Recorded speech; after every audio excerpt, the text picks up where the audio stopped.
quick, we're ready. It's taken a long time for this to come. It's almost ready.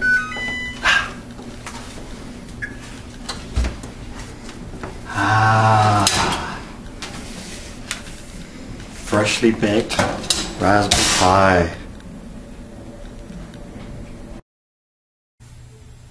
So hi everyone, and welcome to this, well, I was going to say unboxing video, but it's not really a box, is it? It's a very small package. Anyway, we're gonna unpack a raspberry pie, and I'm sure many of you have watched all the other unboxing videos of the Raspberry Pi and know that there's not a lot in here. So I thought I would do something a little bit different and see how we can go from unboxing to actually have the thing running.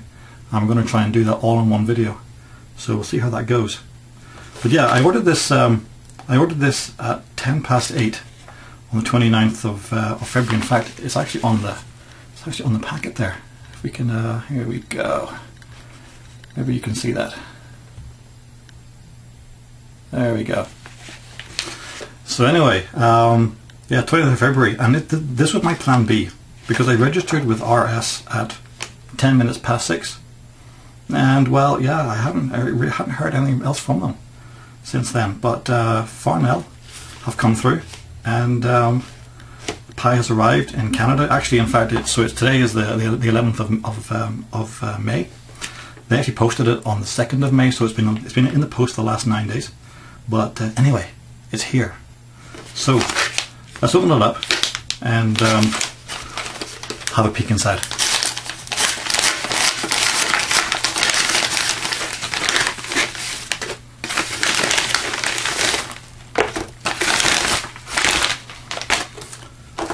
Okay, well, this is going to be the certificate of conformity, I believe, and dispatch notes. There we go. There's the certificate of conformity. This is what we waited for 2 weeks. There we go. Not a lot else. We know that this is part of the first batch of 10,000, because the certificate of conformity is actually stuck on the box and not still screened onto the PCB, which I believe the later ones are going to be. But here we go. To get started, go to www.element14.com/Raspberry Pi. Okay, let's see what's inside.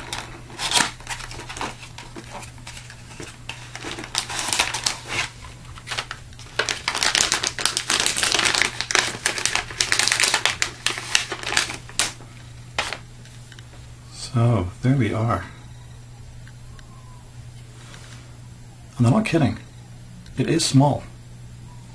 You really don't, I mean, I know everybody says it's a credit card size, but you really don't appreciate just how small it is until you actually see it in real life. But anyway, yeah, everyone's I'm sure fully aware of all the bits and pieces that are on this board. I think the good news for me is that the surface mounted components that originally they said wasn't going to be on the board is on the board. So that's the DSI connector here and the CSI connector down here. So those are both on the board.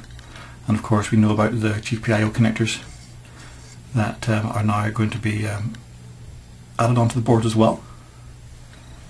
USB at the front, 2 USBs at the front, sorry, Ethernet, HDMI, micro USB, and analog video and analog audio. Nice. Okay, so enough of that. Let's plug it in and see what happens. So we've got HDMI. Let me plug that in there. And we've got Ethernet. Plug that in there. I'm taking a bit of a gamble. I've got a wireless keyboard and mouse, and my thinking was that I didn't want to have to go out and buy a hub, because the idea is that I could just stick this behind the back of my monitor And then of course my keyboard and mouse will be wireless, so we won't have any sort of bird's nest of wires anywhere. But it may or may not work, because I don't know whether or not this wireless device actually it has drivers for Linux, or whether it's just for Windows. So we'll soon discover if that's going to work or not. And finally, oh, of course, the most important part, SD stick. So I'm using a SanDisk Ultra Class 6 stick. It has the Debian Squeeze OS on it from the 19th of April. So that's all of that. And as you can see, compared to the size of the BBC Micro, this thing is really small. So yeah, now let's plug it in. The power supply that I'm using is from a BlackBerry, an old BlackBerry that I had, and it's a 700 milliamp output. So hopefully that should be good enough. Let's make sure that my monitor is set to HDMI. Here we go, and we'll power it on and see what happens. So we've got some power here. It's flashing OK. Let's see if I can bring this onto the screen.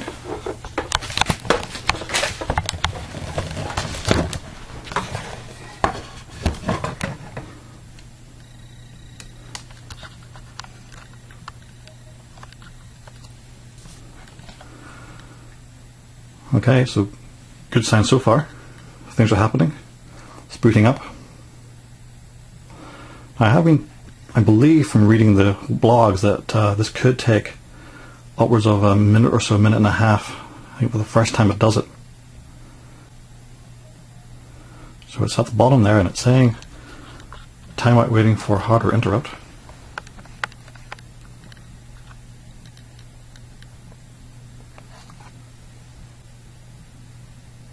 So MMC0 multimedia card. Is that what that is?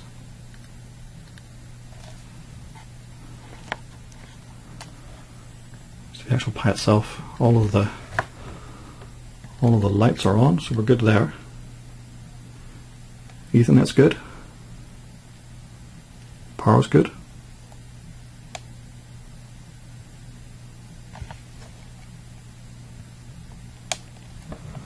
And of course, this could be a result of me trying to use a wireless keyboard. Okay, I think I'm going to try plan B. So let's put that down, we'll power off, and instead we'll put on a wired keyboard.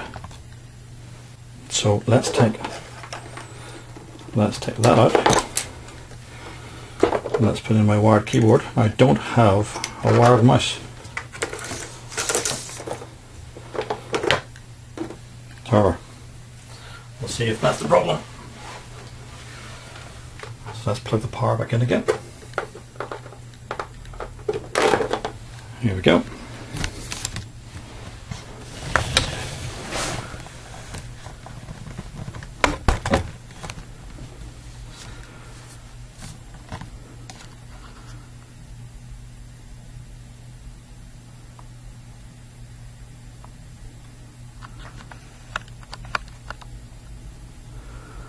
Well, certainly that seems to be doing a whole lot more.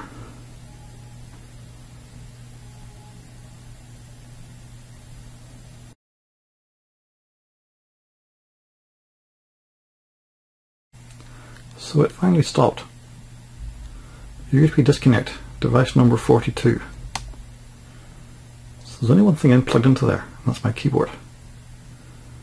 So, that's going to be an interesting dilemma. I'm going to have to see if I've got a plan B, or even a plan C. In fact, that was plan B. So let's see if I've got a plan C.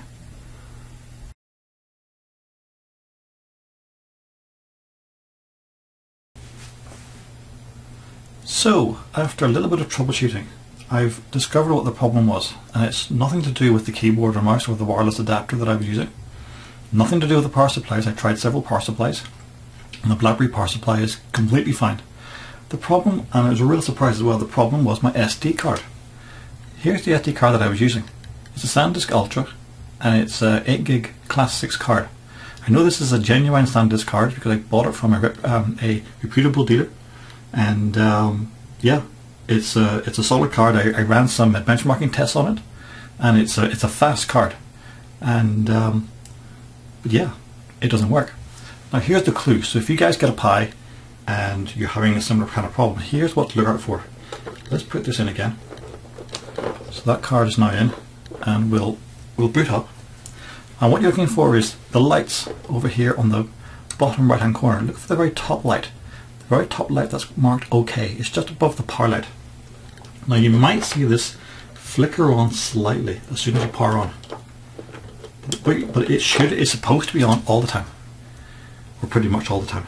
So we have power light come on. You might see the briefest of flickers from the OK light.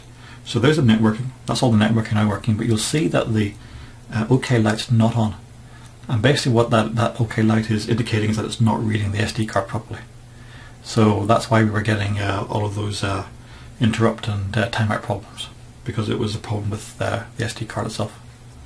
So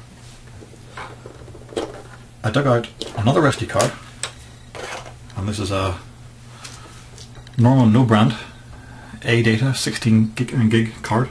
It's also a Class 6 card, and this works. So let's put that in, like so. Now whenever we power up, you'll see what happens now with the OK light, the green OK light. So here we go, we're powering on. You see the power light's on. Now the OK light's on, and it constantly stays on. So you see that that's flickering. The OK light is flickering constantly now, and that means that we're booting up. So I'll switch over now to the front screen, and then you can see everything boot up.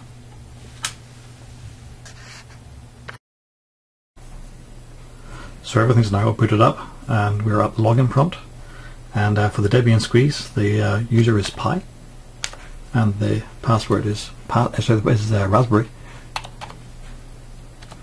So type in Raspberry. There we go. And we have the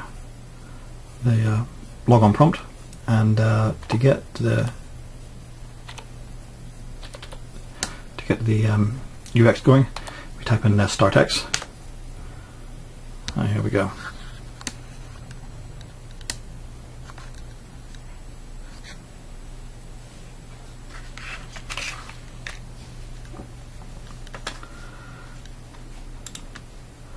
So I actually haven't played around with this at all, so I don't know much what we've got on here. So we'll spend a little bit of time playing around.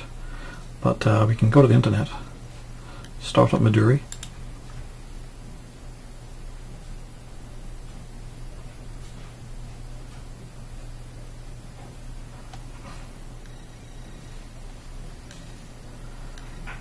Here we're going, and it's going straight to raspberrypi.org.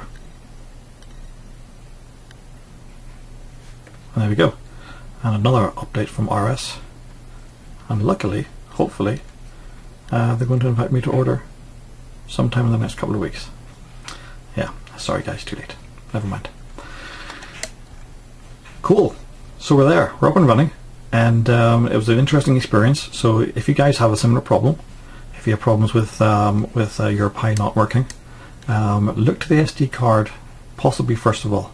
If you're pretty confident that you've got a solid power supply, then yeah, try a different SD card and see what happens. Now there is a link, and I'll post it up on the video, to where you can go and see all of this currently supported hardware that's now people have confirmed working. Definitely have a look at that, and you can use that as a good reference to see whether or not there are known problems with any of the hardware that you've got. So good luck with your Pi. I'm going to be posting a few videos with my experiences while I learn the Pi and learn Python and learn lots of other good stuff about it all. So I'm probably going to be posting some more videos. So if you've enjoyed this and you found it quite useful, why don't subscribe to my channel, and we'll keep in touch. Cheers guys.